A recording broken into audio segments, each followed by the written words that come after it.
El monstruo de Frankenstein en el cine puede llegar a ser esto a esto.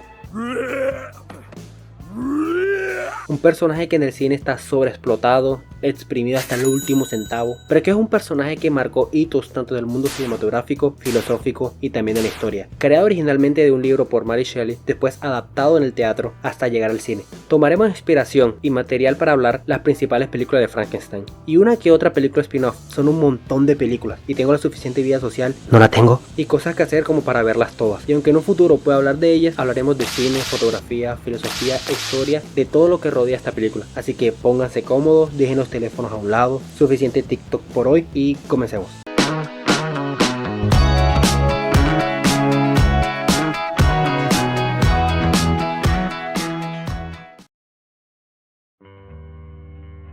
No podré hablar de todas las películas, como dije, no me las vi todas, pero sí de las principales. La primera trilogía con Frankenstein del 31, La novia de Frankenstein del 35, El hijo de Frankenstein del 39, La maldición de Frankenstein del 57, una basura les digo de antemano, y finalmente con el 94. Me quería ver las otras, como la de Daniel Radcliffe, pero es que bro, todas son las mismas. Aunque la película de Van Helsing, que es buena, aparece Frankie, aunque no es el protagonista, pero también aparece Drácula, entonces es un revoltijo bien cabrón que mejor dejémoslo afuera. Es mi idea, o entre más antigua era la película, era mejor su fotografía. Sus puestas en escena y sus encuadres me parecían más interesantes. Y no quiero categorizar o decir que las películas actuales son una basura, aunque algunas las son, pero siento que las películas de Frankenstein antes se esforzaban más en su imagen, aunque la tecnología no lo permitía. Hablaremos primero de la iluminación. Las películas más antiguas eran más complicadas de iluminar, ya que no tenían los focos que tenemos ahora y la tecnología de iluminación como en la actualidad. Entonces, ¿cómo lo hacían? La principal era la luz natural, y la luz de relleno era producida artificialmente o por mechas incandescentes o eléctricas muy cutres. Esa es la razón por la cual es normal ver en las películas más antiguas estos manchones de sombras gigantescas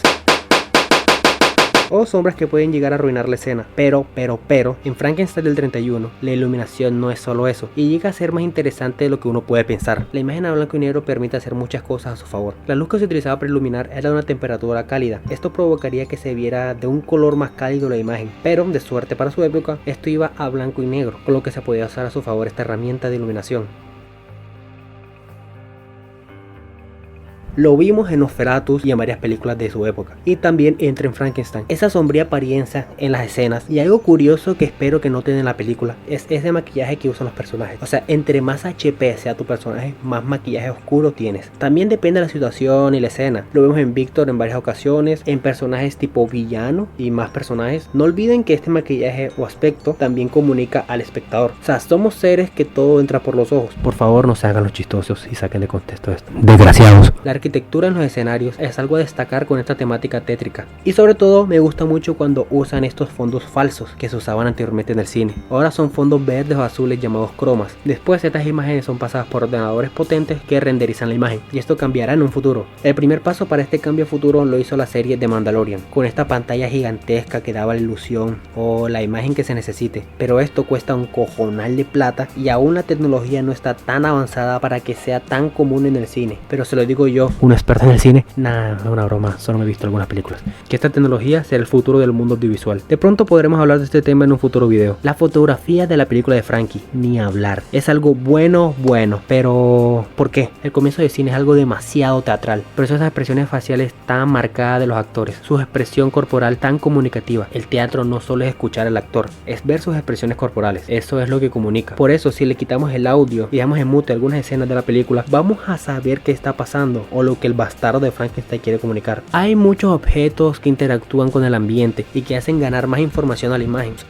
Bueno, ya es suficiente de la primera película. Sigamos la del 57, que es una mierda. Bueno, tiene sus cosas buenas a destacar. La película fue una de las primeras producciones de terror en utilizar la tecnología Technicolor, que permitió una paleta de colores vibrantes. Esto influyó en la estética visual, pero ¿qué ñame es Technicolor? Technicolor es una marca registrada de un proceso de cinematografía a color que ha sido utilizada históricamente para crear películas a color. Fue uno de los primeros sistemas efectivos para lograr la reproducción de color en el cine y se convirtió en un nombre ícono en la historia de la cinematografía. En resumen, mi gente, los comienzos del cine a color. Tengo que destacar algunos algunas tomas que son paisajes bien bonitos, pero eso no entra tanto al caso. Me podría ir yo a los Alpes suizos y sacar las mismas fotos. Siento que esta película fue muy de bajo presupuesto, y eso que está Christopher Lee actuando como el monstruo, aunque fue el Frankie que pasó más desapercibido en las películas. La iluminación de esta película está ok, aunque existen algunas sombras en algunas escenas que hacen que se vea fatal la imagen.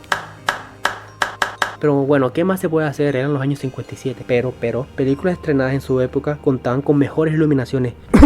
Dorothy. La fotografía es básica, no me juzguen ni me ataquen, no tengo nada en contra de esta película, pero es que tampoco puedo destacar casi nada de ella. De pronto el laboratorio de Víctor estuvo bastante coquete, mejor que el del 31. No, olvídalo, el 31 está muy la mondad, vaya basura del 57. Hay pocas ocasiones que la cámara sale de la casa de Víctor, casi toda la película está ambientada en la casa, algo que es peculiar porque en las otras películas hay unas cuantas escenas dentro del laboratorio, obvio las más importantes, pero el resto del tiempo están afuera. Pero bueno, eso es lo malo de tener bajo presupuesto. Ahora, agarremos a trompadas la película del 94. Siento que nos sale de estándar de película de los 90. No sé si llegan a notar ese estilo por década o por época de las películas, pero el estilo visual de esta última película es normal o casual, no trae nada nuevo a la mesa. Tal vez tienen algunos efectos visuales a destacar, pero hablando fotográficamente, Dios, cómo me encanta inventar palabras, es normal. Aunque destaco varias cosas: las escaleras en la mansión de Frankenstein, toda escena que rodee o que aparezcan estas escenas es interesante. No sé por qué el cine se ha vuelto flojo, pero toda cosa que le pueda brindar estilo a la toma son puntos a favor. Hay varias escenas en las cuales interactúan con las escaleras que llegan a ser satisfactorias para la imagen porque le dan tensión a la escena. O sea, mírenla. Me recuerda mucho a la escalera en la escena final del show de Truman, porque esa escalera en la mansión de Frankenstein son objetos que ayudan a embellecer la imagen. Pero sigamos, ya basta de hablar de la estúpida escalera de Frankenstein. La paleta de colores. Hablemos de los colores en esta película. Sí, es buena, tranquilos, no le tiro mierda a todo. Tiene colores pasteles y colores resaltantes que llaman mucho la atención, aunque juega mucho con los colores oscuros que también tiene. Llegan a usar herramientas del expresionismo alemán que le dan un toque clásico y un respiro a la trama de la película. Los planos en estos momentos de tensión son interesantes, encuadran a los personajes en momentos de tensión que ayudan, pero, Dios mío, miren las siguientes escenas. Oh my god, bro. Oh, hell no, man. What the fuck, man? Get your ass on. ¿Qué película es mejor? Bueno, una patada en el culo a la del 57 por mala. La del 94 está buena, que la veas si en verdad no tienes nada que hacer, pero nada, porque ese tiempito lo vas a perder. La del 31 en cambio, no es que sea lambón, pero lastimosamente es la mejor, aunque tenga estos problemas de las sombras.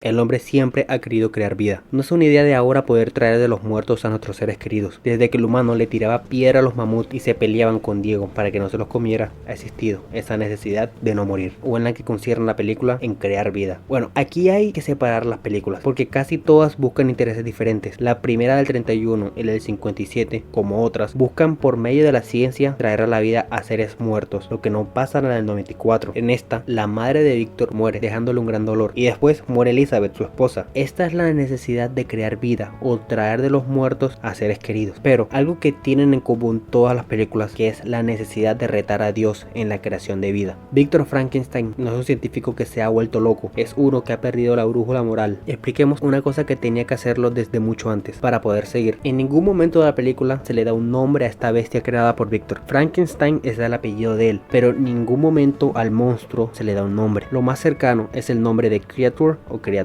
Existe esta gran confusión. Frankenstein es el creador, pero la criatura no tiene nombre. Yo lo bautizaré como Frankie. Pobre bestia fea, por Dios. Víctor desde el comienzo y en todas las películas asume ese papel como creador y dador de vida, un nuevo descubrimiento y quedar para la historia. El problema viene cuando el evento causa todos los problemas relacionados con la bestia, las personas que se va a cargar Frankie y las cosas raras que puede llegar a ser. Sucede un efecto mariposa, crean al monstruo y descubren un gran descubrimiento para la humanidad y para la ciencia, pero todo esto ocasiona una cadena de calamidades como asesinatos por parte de Frankie. Y aquí llegamos a un punto que divide la moralidad de los espectadores al ver la película. La bestia, ¿es buena o es mala? ¿El asesino se hace o se nace? Como vemos en la película del 31, esta criatura tiene el cerebro de un asesino, en algunas partes de gente como ladrones o delincuentes, y es igual en algunas películas siguientes, o a veces con el cerebro de algún sabio, como en la película del 90. pero siempre usando partes de cuerpos que no venían de gente tan osito cariñosita. La del 31 vemos que es como un niño o una persona que apenas nace, que aprende a hablar, a expresarse y eso. En la del 90 aprende a leer solo espiando por un jodido hueco a la mamá, cómo le enseña a su hijo a leer. Dios, los guionistas cómo inventan. Mi mamá me enseñó por otra forma, ya saben cuál es. Entonces, utilizando esta lógica, el monstruo es bueno y la gente lo convirtió en malo, o solo la naturaleza de la bestia es maldad pura. Don Maquiavélico nos dará una larga charla sobre esto. Tal vez digan, sí, fue bueno, pero lo volvieron malo. Bueno, ¿por qué Cotoplas lanzó a la niña al agua de esa forma? La niña no hizo nada y él solo, ¡puf!, para el agua, patos. Por cierto, esa escena fue censurada y eliminada por mucho tiempo en varios países. Solo queda decir, mi gente, que esta idea de que si es bueno o es malo queda en decisión de cada uno. Los leo en el comentario. Pero eso sí, la culpa de todo lo ocasionado se la atribuye a su creador, Víctor. O tal vez es algo que también quedará en las elecciones del público. El relato también aborda la ambición desmedida y las consecuencias de la búsqueda del conocimiento sin límites. Traducidos al español, ¿acaso el fin justifica los medios? Se descubrió la cura para la muerte, pero esto vale la pena si varias personas caen en el camino. La obsesión de Frankenstein por trascender los límites de la ciencia y crear vida conlleva consecuencias trágicas. Desde una perspectiva filosófica, la historia de Frankenstein puede interpretarse como una advertencia contra la ambición descontrolada y la búsqueda irresponsable del poder o del conocimiento. La creación de la criatura plantea preguntas existenciales sobre la naturaleza de la humanidad. ¿Qué significa ser humano? La criatura creada por Frankenstein tiene derechos y dignidad similares a los humanos normales. Estas preguntas filosóficas exploran la idea, la empatía y la relación entre creador y su creación. Si el día de mañana se crearan clones, por ejemplo, ¿qué derechos tendrían estos clones? ¿Tendrían la misma importancia de derechos que alguien creado por sus padres? Somos iguales genéticamente, pero venimos de lugares diferentes. Nosotros de la pancita de nuestras mamis y ellos de una máquina incubadora. Sé que me salió un poco de la película de Frankenstein, pero sin duda esta idea de crear vida y humanos será un punto muy fuerte a debatir en el futuro, cuando la única forma de crear vida o reproducirnos o mantener la especie será por medios artificiales o mecánicos. Mientras tanto, chicos, a follar se dijo. Mary Shelley también aborda la responsabilidad moral en el ámbito científico. Frankenstein representa al científico que, en su búsqueda de conocimiento, se olvida de las implicaciones éticas de sus acciones. La novela advierte sobre los peligros de la ciencia, sin una consecuencia ética que guía sus avances. En la película de los 90 toca muy bien, pero muy bien, chicos, este tema. Víctor queda entre la espada científica y la pared moral. Es sacrilegio, una abominación y una blasfemia crear vida, porque el único que lo puede hacer es Dios. Pero seamos sinceros, la ciencia, los conocimientos tecnológicos y muchas ramas más, no le importa un comino esto. Vimos las primeras clonaciones de un ser vivo grande, que por cierto, recuerdo cuando estaba en la escuela y una maestra habló sobre este tema y dijo, no, pero es que es pecado porque solo Dios puede crear vida y bla bla bla bla. Supuestamente en China se habían clonado a un ser humano, pero obvio el gobierno desmanteló todo esto. De aquí al punto que voy, ¿qué derechos tiene un ser creado por el hombre o un clon a un ser normal? También lo leo en los comentarios. La criatura de Frankenstein experimenta la soledad y la exclusión social debido a su experiencia física. Este aspecto de la historia permite reflexionar sobre la filosofía de la sociedad y cómo la apariencia externa puede afectar la interacción humana. O sea, el monstruo está feo del carajo. E imagínate que te encuentras a este man por la calle. Creo que lo último que harías es darle unos abracitos. En varias escenas en la película vemos la soledad de este ser. La de los 90 sale llorando y todo porque donde se escondía lo descubrieron y no le dieron abrazos, lo que le dieron fue palo. Y buen palo le volvieron al cabrón. La historia plantea preguntas sobre la tolerancia, la aceptación y la empatía hacia aquellos que son diferentes. Qué lindo sonó eso, ¿verdad? Frankenstein es icónico en el cine y en la historia de la humanidad. Son historias que quedan marcadas en los conocimientos de la gente. Está normalizado la existencia de Frankenstein o de un Drácula o de un hombre lobo, ya que no se necesita ver una película de Frankenstein para saber de él. Mi generación, la generación pasada o la futura, lo podrán ver y decir, ah mira, es Frankenstein. Obvio, dudo mucho que en algún pueblo recógnito de África o de Asia, tal vez no sepan de él, pero en el occidente este monstruo está marcado en nuestros conocimientos, tal vez por la literatura o el cine, o en alguna serie, o en algún lado, no sé, todos sabemos quién es. Estas películas no fueron sencillas de hacer, tuvieron que pasar horas de maquillaje, o por las limitaciones tecnológicas de su fecha, pero sin duda decir que ya vamos a 100 años de buen cine, y espero que con los nuevos movimientos tecnológicos como TikTok, y las redes sociales no pueden influir en el cine. Ahora, algo dura más de una hora es re aburrido, qué cagada. Espero que les haya gustado el video. Denle like, que no les demora ni un segundo y no le cuesta nada y eso me ayudaría bastante con el algoritmo de YouTube. Y suscríbete para seguir trayendo al canal más contenido sobre cine. Sin decir más, besitos en las pompas y nos vemos en otro video.